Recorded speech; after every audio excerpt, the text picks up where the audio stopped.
Oftentimes I find that, at least in my own personal experience, that I always think, if only I had just a little bit more motivation, maybe then I'd be able to go out and achieve something of actual merit instead of laying down on my bed and, I don't know, being lazy all day, really just melting into my sloth, I suppose one could say. But I think that this is maybe mischaracterizing my feelings and mischaracterizing what I actually do need. I'd urge that perhaps more than any other generation, ours, or at least these most recent ones, have more motivation than ever. And this is due to the rise of platforms such as TikTok or Instagram, who will always show you the most perfect lives, who have achieved many great things, or at least discussions on people that have achieved truly great things in their own merit. So I'd say that the lack that we have isn't in motivation. So we shouldn't be looking there. I'd say that what we have too much of is this easy, instant dopamine that social media apps, again, such as TikTok or Instagram or the whatnot, they give such easy dopamine that the perhaps greater dopamine that you might be able to earn through great hardship and conquest are extremely difficult to actually, find any merit in. You give a crackhead a button that simulates 1% of the feeling of crack, then, he's probably not going to go out and get and spend his own personal money on getting a bunch of crack. He's probably just going to spam it 100 times. Or hell, he could go even 200 times if he really wanted to, right? Really just burn out all dopamine receptors at a certain point. So I think that the solution to this isn't finding more motivation, it's finding more discipline. Like Marcus Aurelius, like what Marcus Aurelius had, and many of the Stoics. To do the hard work, even despite, or perhaps in spite of what you'd rather be doing, to do the good, honest thing. I think this is one of the ultimate virtues that anyone can have in their own lives. So how do we cultivate virtue? How do we actually create an environment where we can ignore what our dopamine receptors are telling us to do, and instead do what you functionally should do, morally speaking, towards yourself? So I'd say, first of all, you want to set the bar so extremely low so as to make it almost disappointing to not achieve it.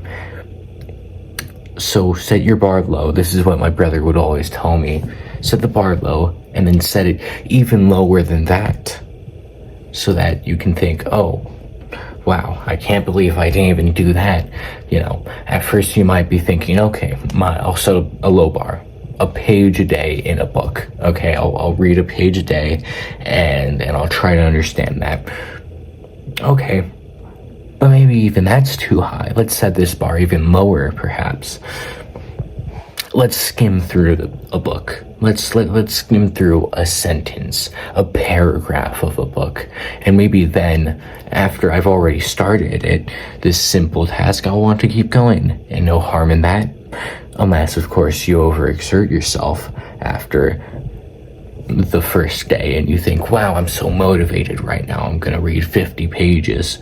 Day 2 rolls around and you're like, wow, I read 50 pages yesterday. I don't really need to read anything today, right? I think I can get away with just one day off. That one day turns into 2 to 3 to 4 to 5, so on and so forth. So if you set the bar low enough for yourself that you'd be disappointed to not achieve it, but you also simultaneously want it to set it sufficiently high so as to cause some growth required to do this consistently, you know, for months, for about a month and a half before, much before I started this YouTube channel, before I started journaling or reading at all, I decided, okay, every day I'm just gonna make my bed. I'm gonna make my bed in the morning, and it doesn't matter if I'm gonna be late for school, for work, hell, even my own funeral, I'm still gonna be making my bed. Okay, that I'm leaving and that bed's gonna be spick and span. Okay. And this is such a simplistic task to do in the morning, and without me having noticed it, a couple months after I started making my bed, I saw this not podcast, this speech of this general, this ex-war general, who gave the advice of making your bed in the morning.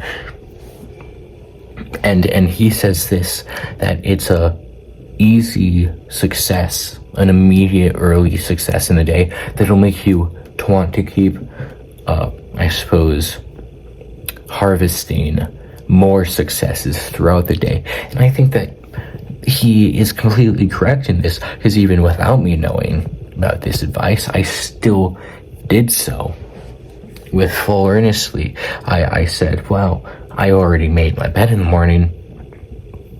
I can read a little bit, right?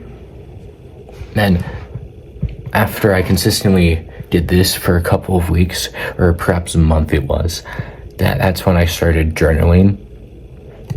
And I've done that nearly every single day, besides days that I was away from my home and couldn't write.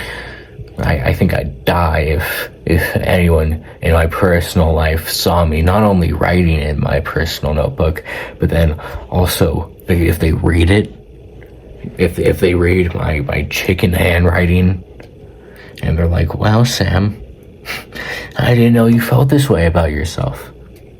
Anyway, tangent aside, I suppose that slowly but surely you can raise the bar incrementally so as to be eventually a significantly more disciplined person.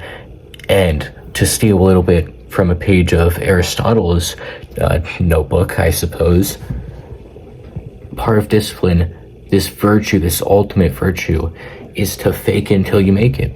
Fake doing this discipline, do it consistently until it becomes an actual part of your being.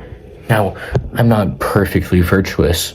Hell, my screen time was 5.5 hours today, including this video that I'm making, plus the hours of TikTok and Instagram, respectively. So, I suppose make your bed in the morning. Start so low that you'd be disappointed, but still high enough that you still require some growth in it to be consistent. And so long as you do that and increase incrementally, then perhaps one day you'll be more disciplined. That's about it.